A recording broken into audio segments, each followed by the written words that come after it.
Finance is a suite of products that provide blockchain companies with seamless access to the rapidly expanding DeFi economy. And with me is the CEO, Nik Christodoulakis, to talk about FLR Finance. And let's just start with an overview of the company and what it is you do. Definitely. So FLR Finance is a suite of products we have built. Currently, 5 of those products are live, and we're about to launch 3 more products in the next month. By the end of this quarter and by the end of the year with that, we hope to have released our full suite of products. And with that, we would expand our operations to more of a software house, B2B kind of service. Okay, so describe the products. You have 5 products. What do they do? Who are they for? So they're mostly user-centric products. One of them is a development tool. Some of the products that users might be more familiar with is a decentralized exchange where they can exchange assets they might own or they might want to own.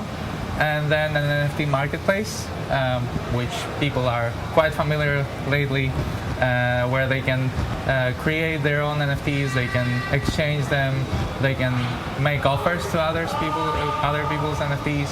And we're currently working on 2 more protocols to add to that, which would be a redemption of physical goods through NFTs.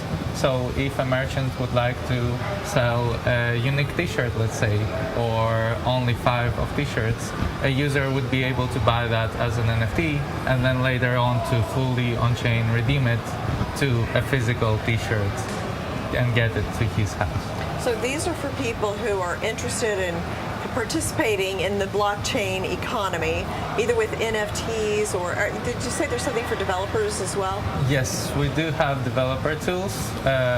Those tools are for people who are interested to get data from the blockchain and show it to their users, let's say in a more human-readable way. As we all know, blockchain is not that easy. The data stored on it are not easily accessible, both for institutions as well as for developers. And it's quite important even for traditional traders and institutions to know what is going on with the price, with the volume of their trades. And for end consumer, it's very important to have an overview of their account, to see what trades they did. Maybe they want to provide that to their accountants, to give that to tax offices, etc. So human readable data on blockchain is something quite important, and that's what we provide with Project Scopos, how we call it. That's one of the live already products on the FLR network. Okay, so where can somebody go to find those products? They can go to our website. Currently, our developer products are closed source, so we only provide it to people who get in contact with us, and then we discuss the use case of their product, and then we would give them access. Later during the year, it would be available on a service-like basis, so you can get a subscription, and based on the usage of requests or how many users you have, you would be paying a subscription to maintain that API or to have access to that data. And then what's the roadmap for FLR Finance? So the roadmap, as I mentioned earlier, also is to finalize our the suite, of products, of DeFi products. And after that, and already we have started communications and we have a lot of partners to provide software services to other businesses and to help them to onboard on blockchain and to use Web3 technologies as it would be more beneficial for them, right? So that is something that is for us in this year, and during the next year we will be working closely with both Common Prefix and other partners of ours who are some great academics out there to create a more user-friendly experience to onboard people who are not as tech-savvy as our current users, because currently we're more focused to people who are interested in blockchain, as you said. Yeah. Right? So for the next year, we would love to make it more user-friendly and onboard more people from traditional markets and networks. Okay.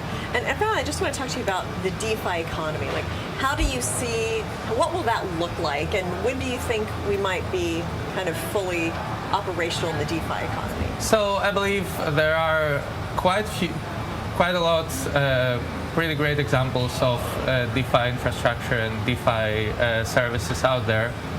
Some of them are working on our platform gladly quite good for quite some time, but I believe it will take some years still to fully have it on the mainstream markets, right, and use it in stores, in services that we like. But I feel like already major companies like Shopify or like Facebook considering how to integrate those experiences, and I feel that gap would be filled in the next years. But definitely people would have the custody of their own funds, right? You would have to know who is storing your funds. You would have to be able to store them yourself without a bank having access to your data or your funds if you don't want to, right? There should be both choices on the table, and that's where I believe it's heading. That's where you think we're headed. Yeah. Very interesting. Thank you so much, Nik, for coming in. Thank you, Jane, for having me.